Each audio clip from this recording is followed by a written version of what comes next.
moment to line up for. Then she saw they were watching the TVs in the window.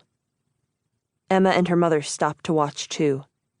News was coming so fast, it had to be reported in what looked like ticker tape running across the bottoms of screens. South Tower collapsed. They watched the tower come down again and again. Each time it fell, Emma was flooded with gratitude that her father worked in the other one. But then they showed footage of the North Tower, and she felt a stinging at the back of her eyes. Windows in the towers were designed not to open, yet it looked like people were leaning out of them. Dark spots drifted down the sides of the building. Emma guessed it was debris from the fire. But then the camera zoomed in and she saw the dark spots were people. People were jumping. Some fell upright. Some arched as they descended, doing backward C's like victory jumps. And Emma closed her eyes and did what she hadn't done since she was a child. She reached for her mother's hand.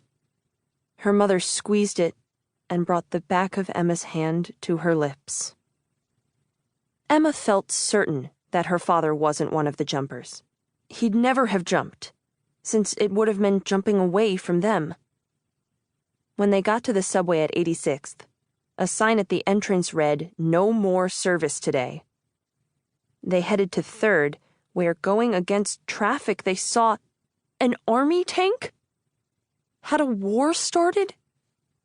Her mother raised her arm to hail a cab. There were no cabs in sight.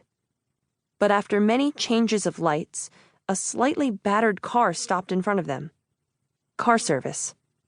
Emma's mother opened the back door and Emma slid across several rips in the vinyl, making room for her mother. But she didn't slide in.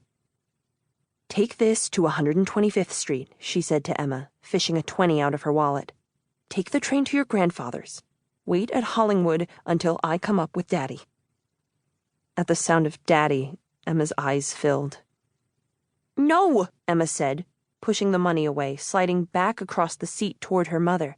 "I'm staying with you. I want to go home." "They're not letting anyone south of 14th now. Do this for me, Emma. I can't worry about you two." She shoved the bill into Emma's blazer pocket. The car pulled away, and Emma heard from speakers in the dashboard, "The National Guard on alert. Fear of biological hazards." Alone in the back seat, she started to cry. She imagined her parents breathing in poisoned air, catching some terrible, fatal disease. And what about her cat? She had an appointment with the orthodontist later, but how straight your teeth were didn't matter anymore. Traffic was terrible.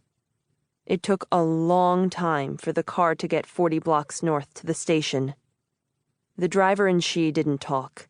They just listened to the news.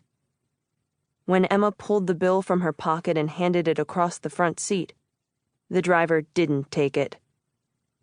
"Keep it, Peaches," he said. "I'm not car service. I just stopped at the light. But you take care. You do what your mama says." "Thanks," she nodded, thinking his kindness would have seemed extraordinary on any day but this. Were trains still running? Were her grandfather and Arlette safe? Hollingworth had stood in Wellington, Connecticut, since her great-great-great-grandfather built it in 1853. Would it still be there? Part 1. 1. Bridey. Hollingworth, October 1927. That morning, hours after the cock crowed but before the town hall bell chimed 8, Bridey mounted narrow steps leading up from the kitchen, holding tight to the fluted handles of a silver oval on which Mr. Hollingworth's breakfast quivered. Serving gloves weren't insisted upon at Hollingworth as they were in the big houses on Fifth Avenue, where a friend from home...